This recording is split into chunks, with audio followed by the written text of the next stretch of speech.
All right, welcome everyone. Welcome to the Hurley Investments Market View Commentary for Monday, the 18th of July. I do apologize for last week. I do have the notes of what I was going to talk about. I will post those without audio, and I will email them to my group. Things just got away from me. Good news, Jared should be coming home from the hospital as early as this Saturday, maybe to next Saturday, maybe a month, but we're going to push for this coming Saturday. We were sitting there, and basically the PT is having a hard time doing things, and we just need him to sleep. We know he's not all there, but we could do what physical therapy is doing for him right now, and we just feel that it's about time to get him home and to get him some more rest. With that said, I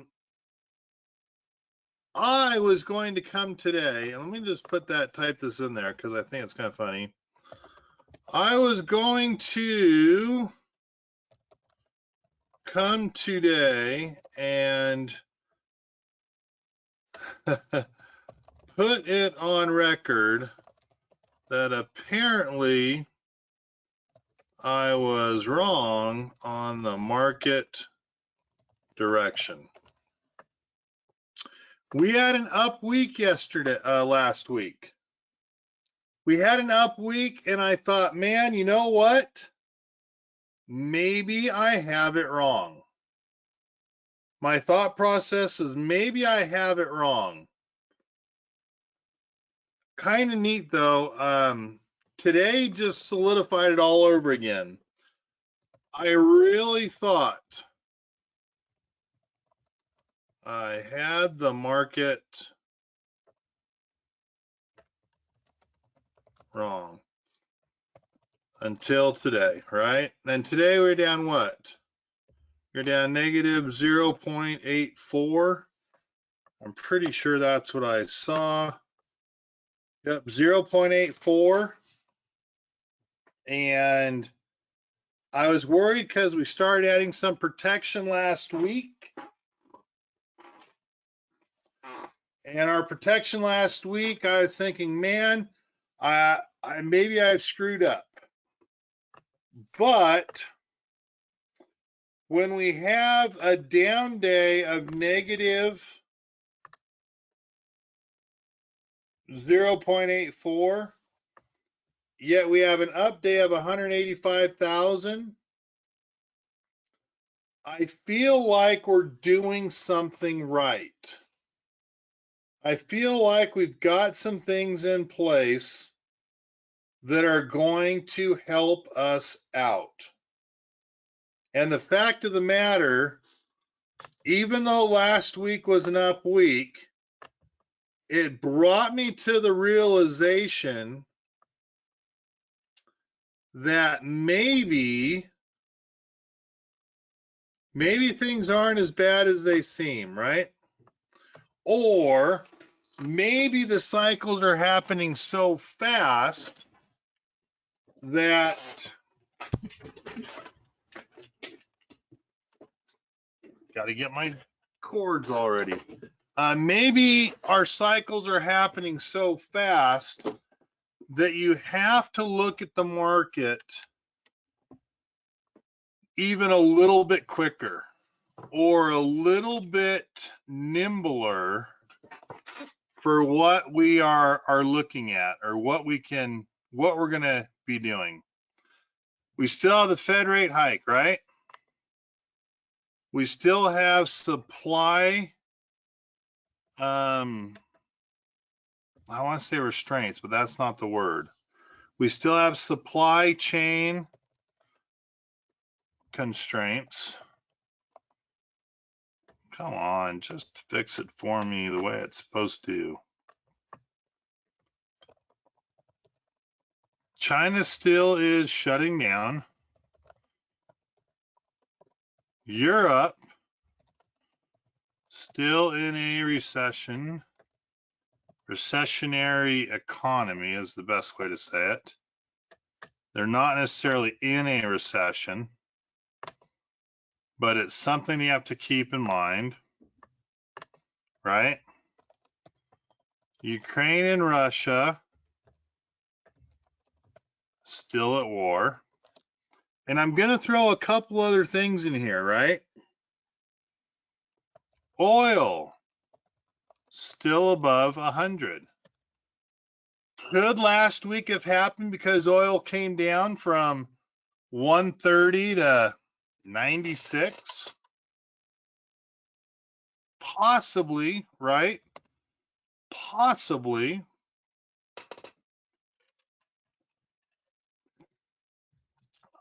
I believe we still have inflation. And the consumer dollar is not going as far. So it would not surprise me to see recessionary GDP numbers where we're going to have a quarter with a negative GDP.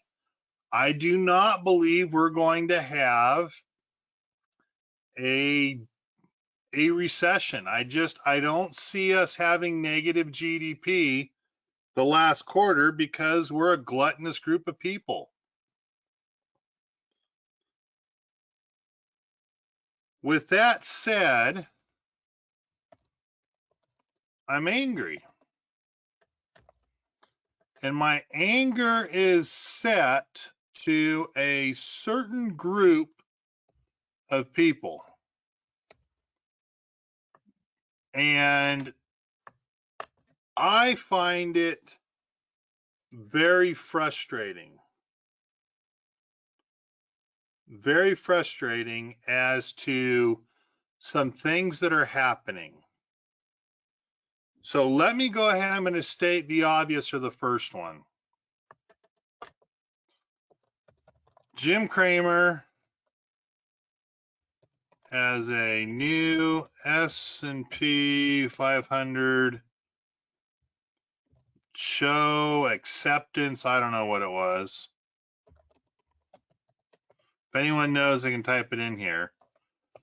But his comments on Mad Money today were, since 2005, here are his top 10 winners. And he listed them out. I kind of paid a little bit of attention. Most of them were tech. I think it was Netflix, Apple were the top two.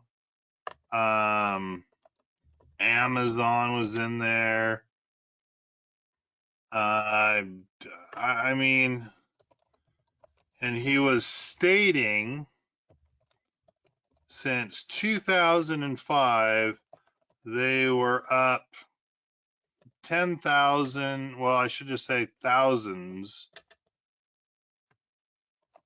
of a percent. So someone tell me, why would that guy piss me off right now?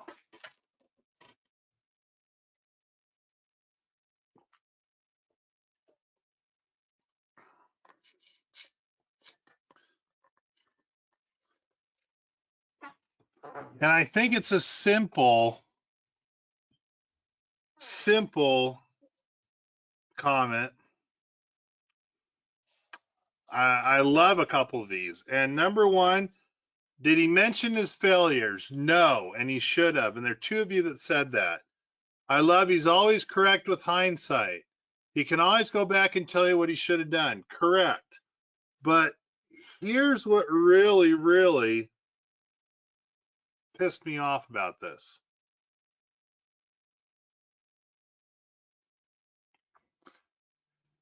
And this is what bothers me. In 2008, his suggestions were to sell everything in June. And again in 2010. Sell recommendations. I don't know the beginning of the year, right?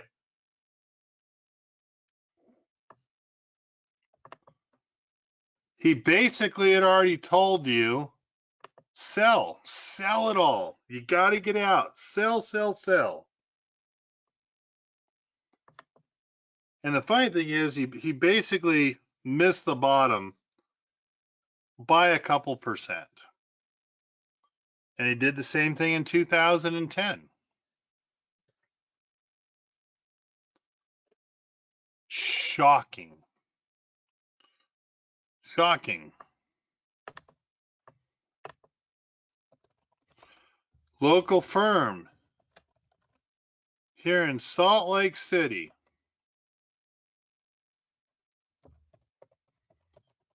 Published last month how they beat the S&P 500 for June. Someone please tell me, how much did they beat the S&P 500 for June when it all came down to it? Remember, it was down what, 8%, 10% in June, something like that. Bingo, Maud nailed it. 0.1%. They beat it by a tenth of 1%.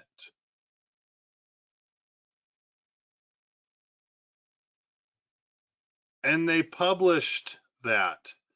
And their year to date, 33.4%.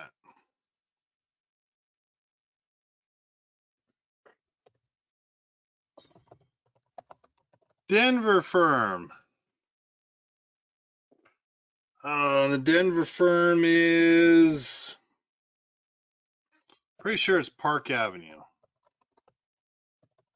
Maybe Park Avenue Investments, right?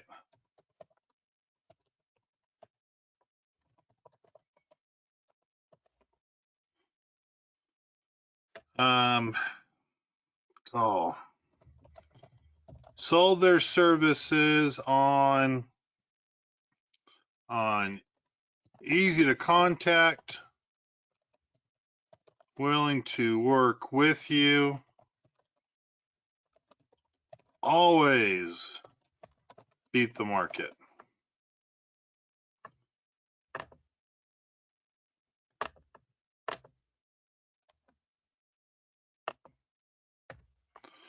And what this is equal to in May, this is even before June, right?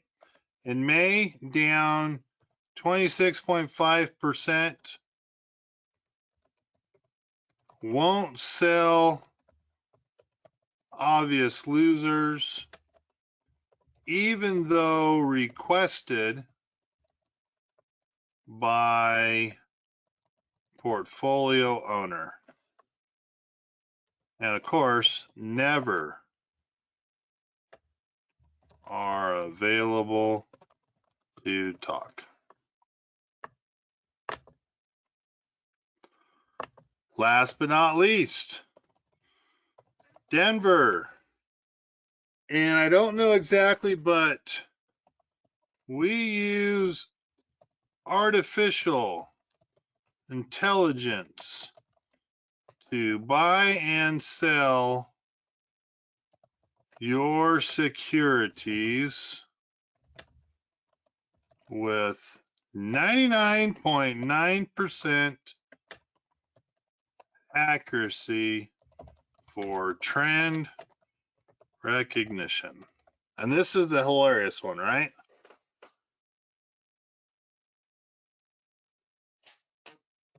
How much are they down in June? How much are they down in June? Maud, give me another guess. William, close. How much are they down in June?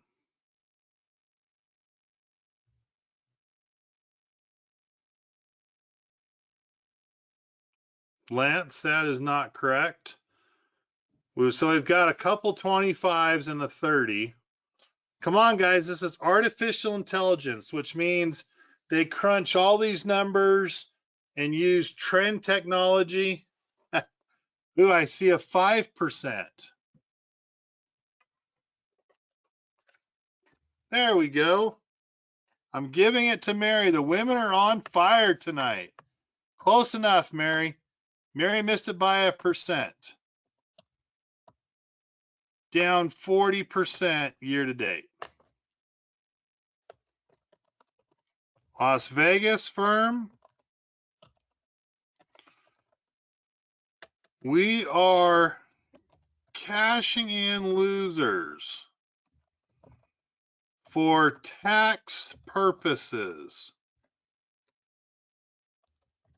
to help your portfolio throughout 2023. What does that equal to? Turning you out of bonds with a 30% loss, and we picked bad stocks.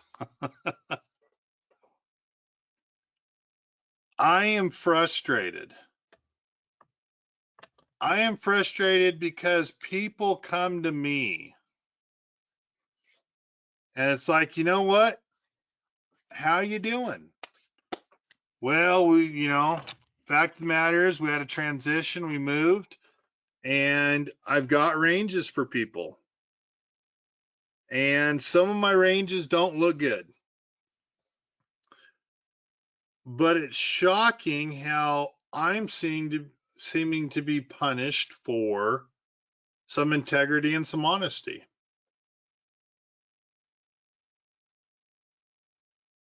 The one thing I know I'll never do to you guys, period,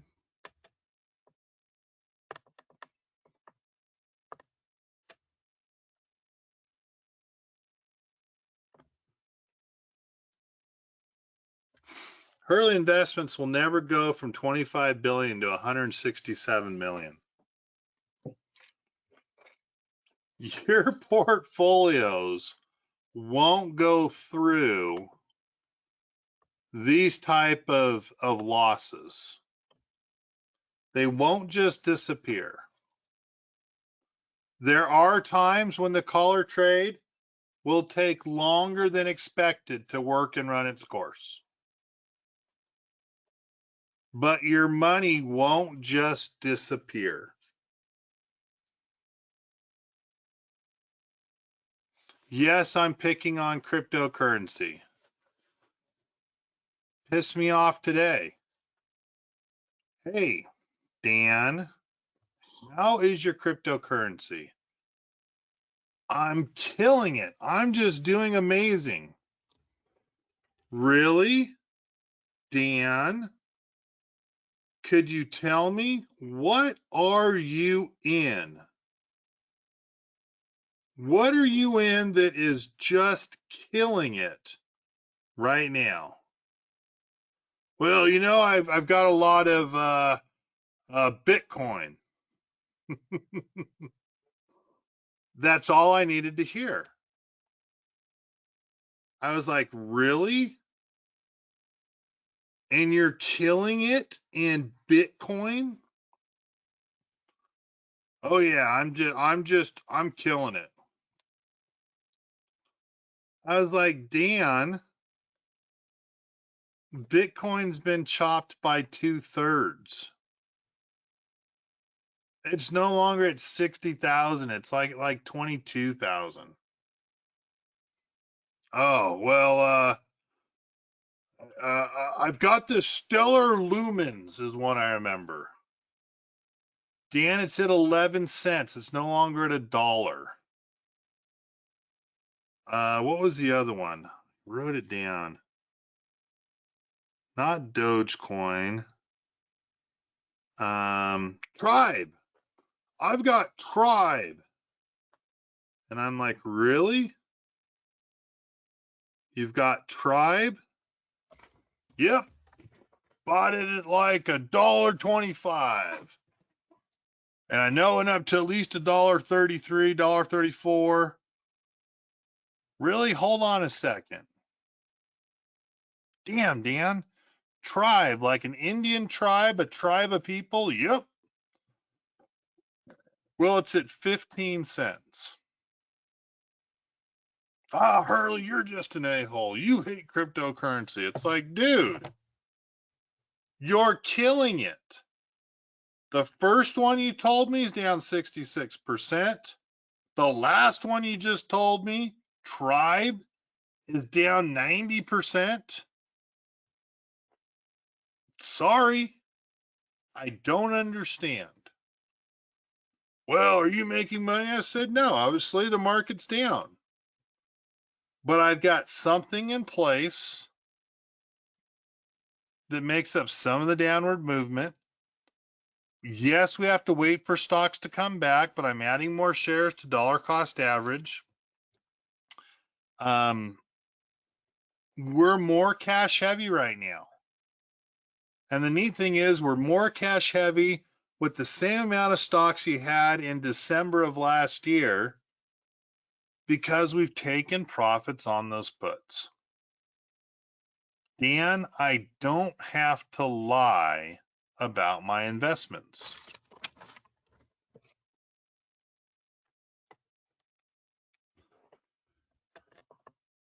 I'm frustrated or I'm angry.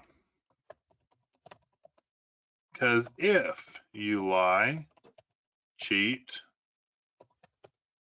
don't know what the hell you are talking about,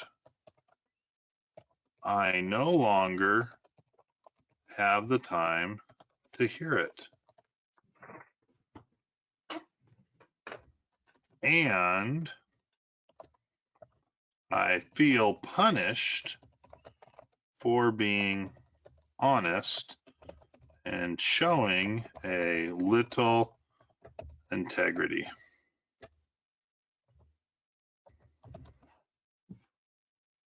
Not going to change anything. Not going to change anything at all. But I am shocked at the lack of integrity yet again in my industry. I'm shocked by the lack of integrity of the people that are on TV, of the firms across the country, of the individuals that know what their returns are. I'm shocked at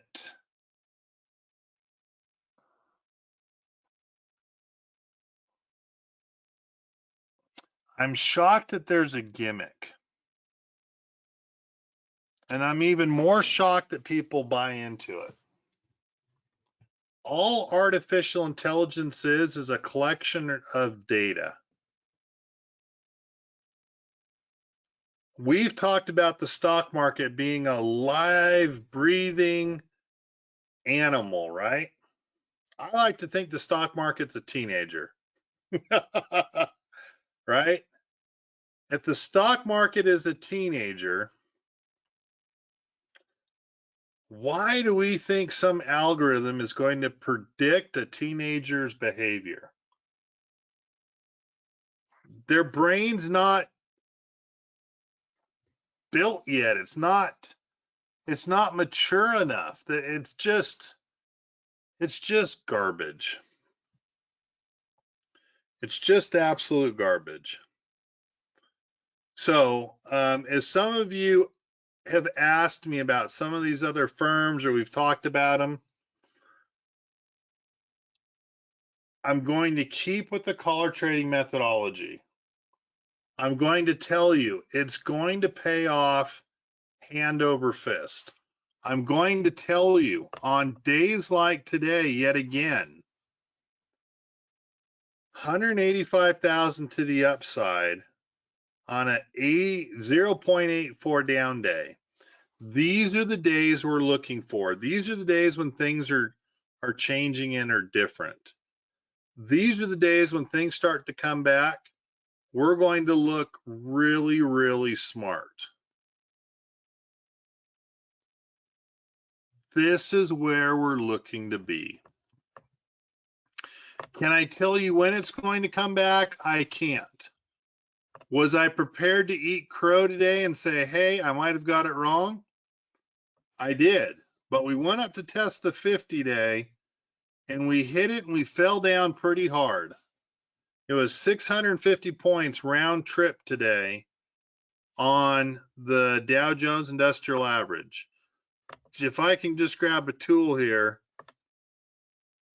hit the median line resistance, hit the 50-day resistance. It looked awful. We fell right down. It's funny because really, as I try to put this in perspective, Thursday and Friday were the nice days. Monday, Tuesday, actually Monday, Tuesday, Wednesday were kind of bad.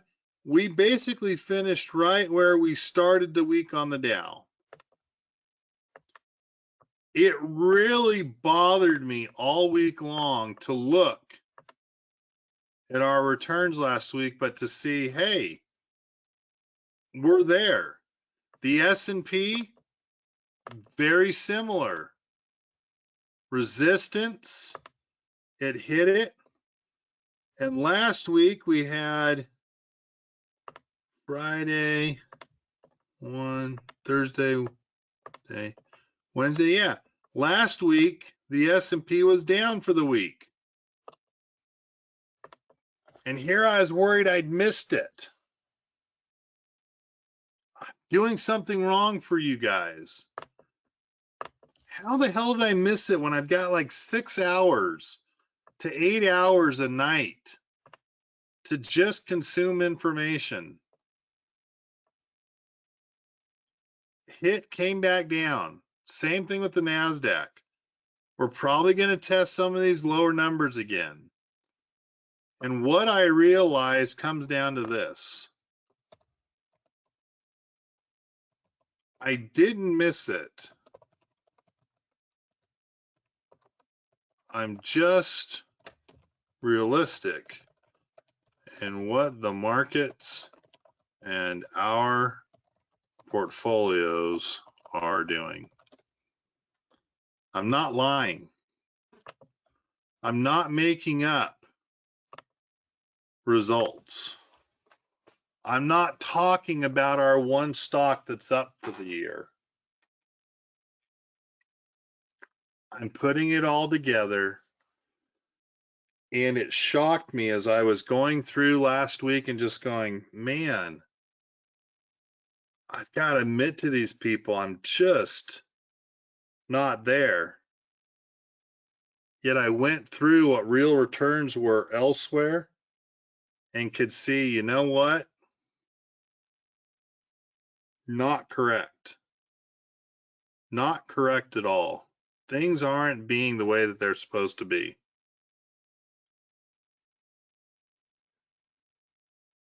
Not what we're looking for. Okay, here we go. This is the first week of the real earnings season. It's the second week of the bank earnings, which means we'll finish up with our last week next week for bank. But earnings are up and going. Alcoa is actually on Thursday. So we are in earnings season. Earnings season is running and off to the races we're going. It seems like everything is basically confirmed, and it'll be the last week of July that we have Apple and Boeing and Ford, Coke, Visa.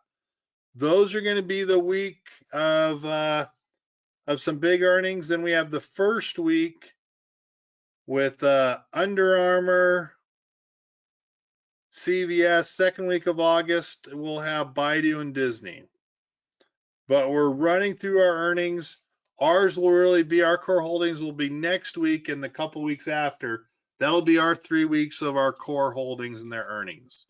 The big picture hasn't come out. It's the same thing. Briefing.com doesn't know what they're talking about. Market recap. I love this one as I read through it. Again, last week with all this good news and the TVs and the advertisements and the crap I was reading. Oh, we're up. We're doing so good. The week wasn't even up. It wasn't an up week last week. Was for us not huge by like 0.25% as a whole. But I felt like the market was up 3% from everything. It was actually down 0.9%. I hadn't missed it. We're just being realistic. Inflation, I mean, things are there. They might be low right now, but they're probably going to go lower. My thesis is still intact for where we're going to head to. Netflix will be a big one this week that's going to help us out. Twitter's going to go back down to 20, 25 bucks.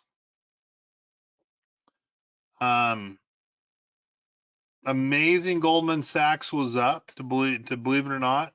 It'll be interesting. It'll be interesting to see where we shake out through our earnings. I still think we're going to go lower. We're just following the market trend. I know 2 weeks ago we were higher, but our market trend is still lower. It would be good to see us possibly building a base. And it's going to be a pretty wide base. It's going to be from 3,900 to 3,700. And that might be our base that we push off to until election is probably our real catalyst. It would not surprise me by the end of this earnings season and by the 27th of July with another 100 basis points, we're probably going to see we're probably going to see 3,200 on the S&P. I hope things are different, but I'm looking at where things are going, and that's everything I see. I'm still calling the end of July down 2%. Some significant earnings, IBM, Schwab, Goldman Sachs, Bank of America was today. Netflix, Johnson & Johnson, Halliburton, Lockheed Martin on Tuesday. For the Lockheed Martin, we're up over $30 if we just held on to it through the end of last year, James Kohler, just as a heads up there. What we're doing has got us over $30 better than just holding on to it as we had. And $30 better than the sell-off, FYI. Wednesday, Abbott lost, First Horizon National, Alcoa. We've got Tesla on Wednesday. Can someone tell me what's really going to screw Tesla over?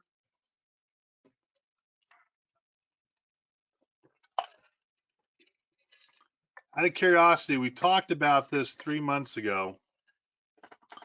Stuart, pay attention to Tesla. So Bill says chip shortage. You know what? I wasn't thinking about that, but yes. Jim Kohler says Twitter. Possibly that could be yes. Don't forget that they're downsizing their business by 10%. Apple's downsizing. Well, Apple's not making any new hires, but they're not firing anyone. Don't forget they accepted and held their profits in Bitcoin. I can't find the article, but I read it. They're expected to take a $500 million loss. And that's assuming that they've done some selling.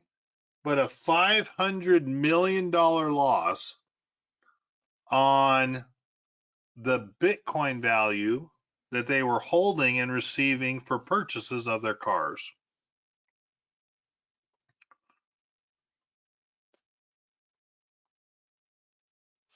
It's just a paper loss. A $500 million loss because they kept the Bitcoin. Serves them right. NAV housing starts came in at an all-time low, 11% drop from 66 to 55. Biggest drop in the history of the NAHB housing market index.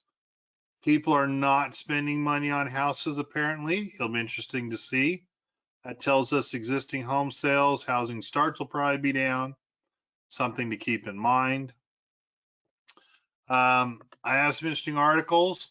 The Ford unveils the new Ford F-150 Raptor. I said, where did I read that in here? Current Raptor truck start at 70,000, around 40,000 over a base of the F-50. In all reality, just to help this individual out, starting Raptors are closer to $100,000. And the Raptor they're talking about with the V8 and all that, it's about $109,000. So please don't think you can truly go out and get a Raptor for around 70,000. They don't start there. They start at 90. And when you get just basic add-ons, it's $100,000 to $109,000 is the price of a Raptor right now. Kind of chuckled at that one. And yes, that is nationwide. That is good for Ford. Ford is undervalued, but there are a lot of our stocks that we have right now that are truly undervalued. Bank of America tops expectations. I did not see this one either. I saw missing on both the top and the bottom line. So I find it interesting again, the integrity of what we're seeing.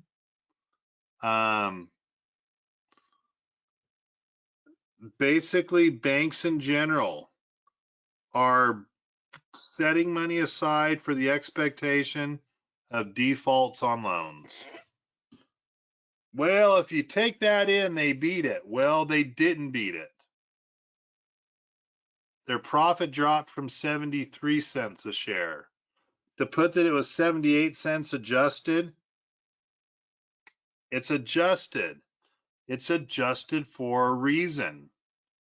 They missed. They missed their numbers because they adjusted to save money. The interesting part as well, their revenue, 22.79. I had their revenue at 22,688. Those numbers should be reversed. Their revenue came in at 22.67. It was expected to be 22.79. This author, Hung Song, does not have his numbers correct in the article. Just because you read it, you gotta make sure that they are correct. His numbers are wrong. Just something I felt that was interesting to point out to you. I like the article. I like this gentleman, but I 100% believe now that I'm not going to. He's on my list. He's on my list of oops, he made a mistake, or oops, he's full of crap. And that's just something that you need to be paying attention to. It's not every day that you find this article that so blatantly missed the numbers, and to have it out there as a beat when clearly Bank of America missed top and bottom line. I enjoyed this one because I enjoyed picking on cryptocurrency. $25 billion gone. Why we don't do crypto. I put this article, again, not a fan of Jim Cramer, but a lot of people watch him. That's why, I mean, I would much rather be listening to Fox, but I pay attention to CNBC because that is by far the best daily show on what's happening in the stock market. Usually my choice of what I listen to is CNBC, Bloomberg, Fox News. Fox News, though, is more talk shows. It's not market. It just doesn't do it for me. All right, but I have this one here because Meta, Bank of America, and Disney are on his list of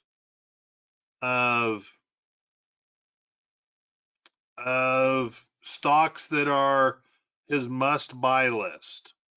I kind of giggle at it. Bill Ackman to wind up SPAC, return $4 billion. Really quickly, how much of that $4 billion is Bill Ackman going to return? It is a SPAC. He's had this going for almost 3 years. How much of that $4 billion is going to be returned?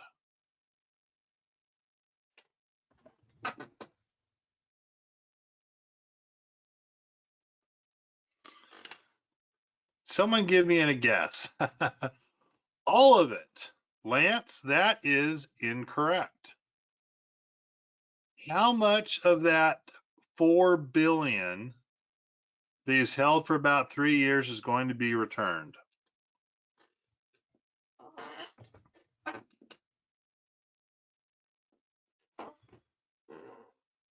Come on. Guys are being quiet. 4 billion. That, again, I already said the 4 billion is incorrect.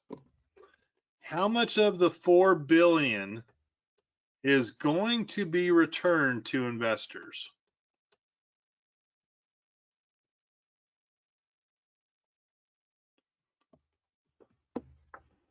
There you go. 3 billion, 1 to 2 billion, 10%. So in all honesty, he collected it. He charged fees for having it. Everything I'm reading on the SEC side is about 85%. 3.4 billion is being returned. So the pleasure of having Ackman hold on to your money for 2.5 years, not finding anything, still charging fees for having it though, doing nothing with it, he's going to make about $600,000, excuse me, $600 million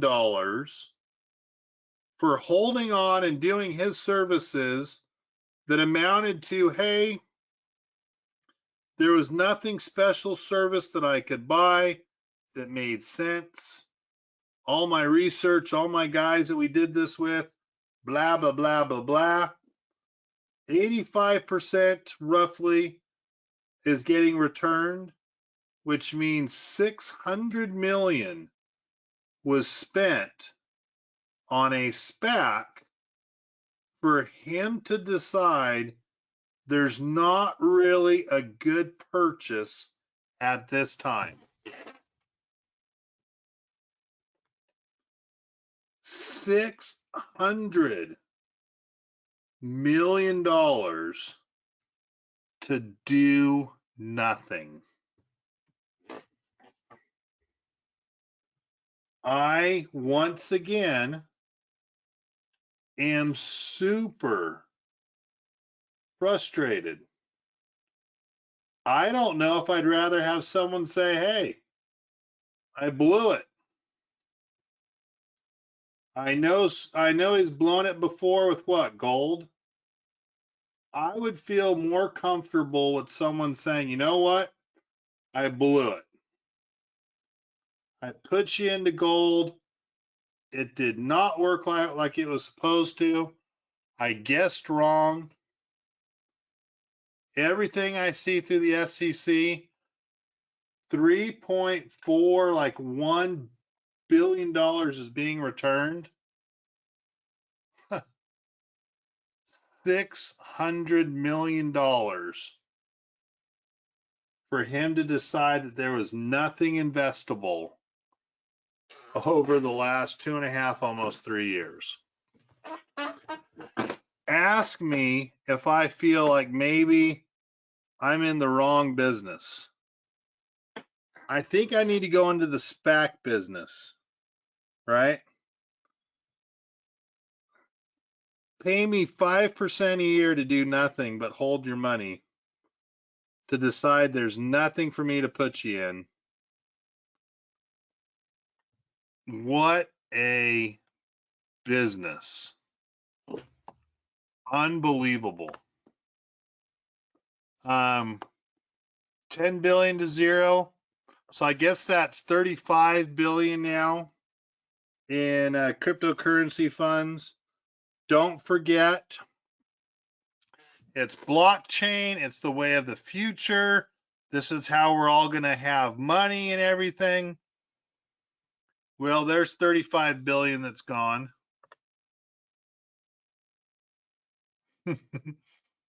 Shocking. I do like that Boeing just gets 100 plane order from Delta. And then, of course, their CEO came right back and said, we still have supply constraints and we're still having a hard time getting any more than 31 planes out. And we're still have our 787 that has some things that we got to work on. So just when they get some momentum, leave it to their CEO that decides, let's pour some water on it and say that we still suck. And then I just found an interesting article. Again, I don't know how much I even believe this one, but it was a rather interesting article that made me stop and just go, 90% of employers want to see soft skills on your resume.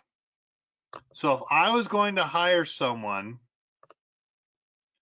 I want to make sure on their resume that they had communication skills, customer service, scheduling, time management skills, project management, analytical thinking, ability to work independently, and flexibility. And I got to be honest with you, I kind of went through this one and my first thought was, duh, really? That's what you want to give me? That is what you have come up with on what people are looking for? And I just kind of giggled. How about common sense? I wish I could see some common sense this week. I'm not trying to bag on everything else that's out there. I just, man, for lack of a better term, where the hell has the common sense gone in this world right now? Because I just don't see it. Soft skills, ADP, or Abraham, it's just on your resume, you kind of put, Microsoft Word proficient, Excel proficient, good communicator. I mean, just those little skills that you're putting on your resume. Apparently, we need to see those 8. Those are the top 8, and it's kind of like, duh. Whoa. No comment. I'm just going to say no comment. Questions that you guys have that I can answer for you.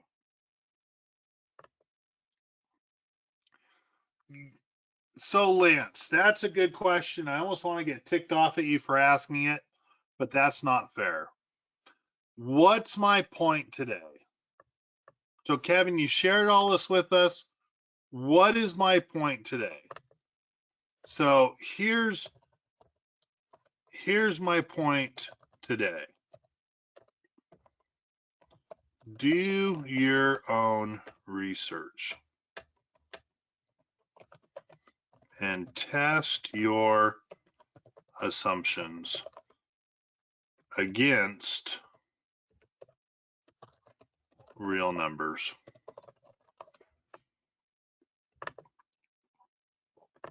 I mean, no, I'm not perfect. In fact, let me see who's here. As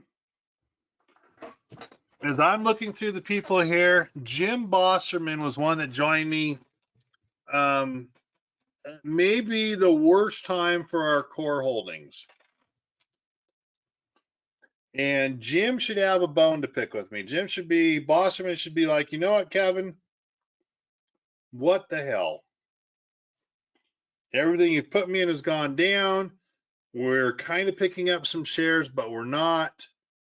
I would expect one of these days for Jim to give me a call and say, all right, let's go through what we're doing one more time. And to his credit, he keeps listening, he keeps watching, he keeps paying attention, and he's got a couple friends that I've done, well, at least one that I've done extremely good for, that we doubled his portfolio in a 3-year period of time. Don't believe everything you hear. Do your own research and test those assumptions against some real numbers. So Lance, obviously you and I have had some past history.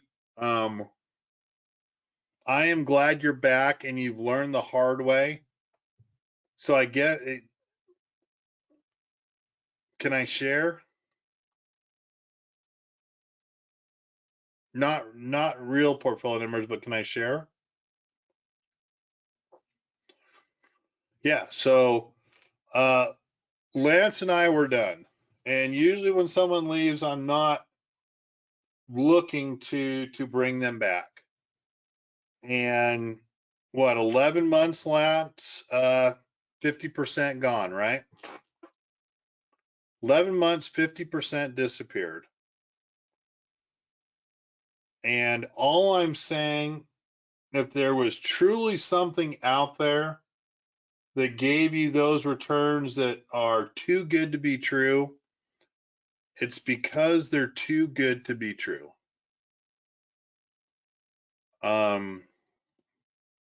Guys, even the article I showed you today on Bank of America, completely wrong. You've even got to research what you're being told because it's just not true.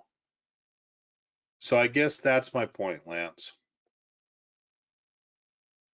And out of all people, I mean, you should know.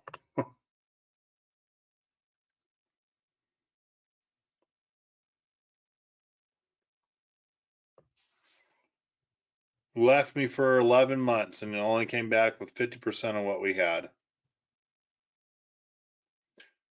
All right. Any other questions? Well, there have been any questions, but Lance, that's my point. Any other questions you guys have? If not, I will get this uploaded tonight. Dave has had my notes and he's like, dude, there's no video. Like, I know, Dave, I got pulled away last week. I will get the notes from last week up and we will go from there.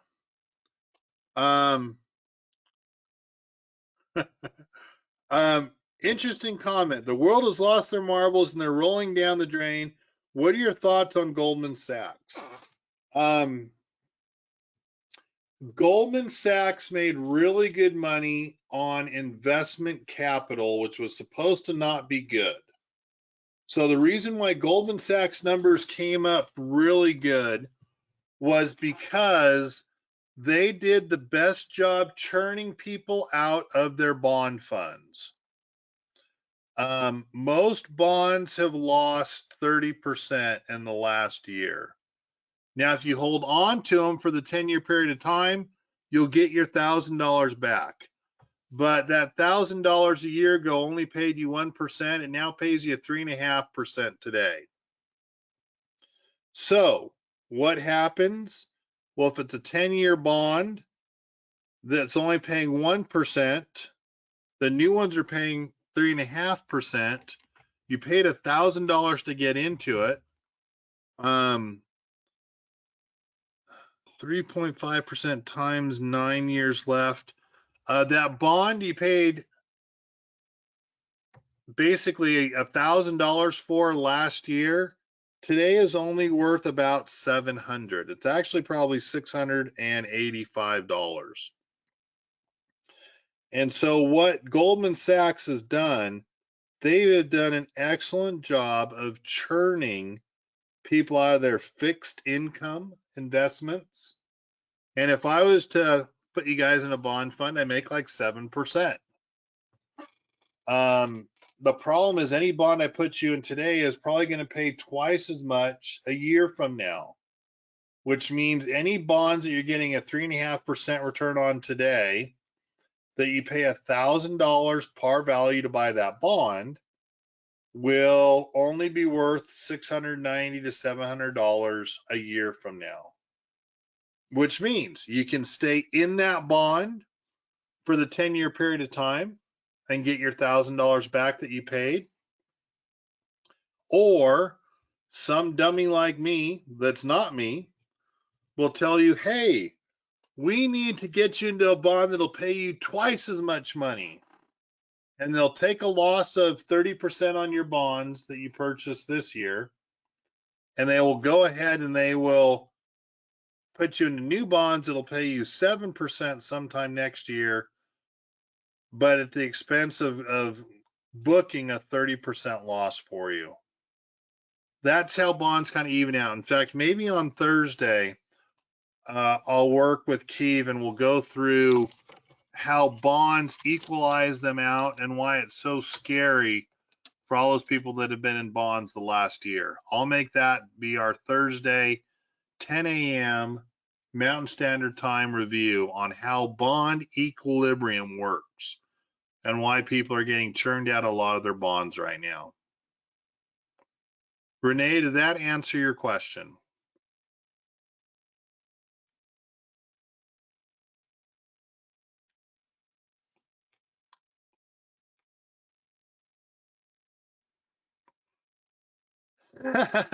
And so Renee just said, yes, but this is Tony. So Tony, you should go in with your name, not your wife's name. Thank you, Tony. All right. Any other questions? Hopefully this was helpful for you. Hopefully this helps you see what's really out there. Guys, I appreciate your time. I'll get this posted. Thursday at 10 o'clock, we're going to do a bond equilibrium class. It'll be about 45 minutes.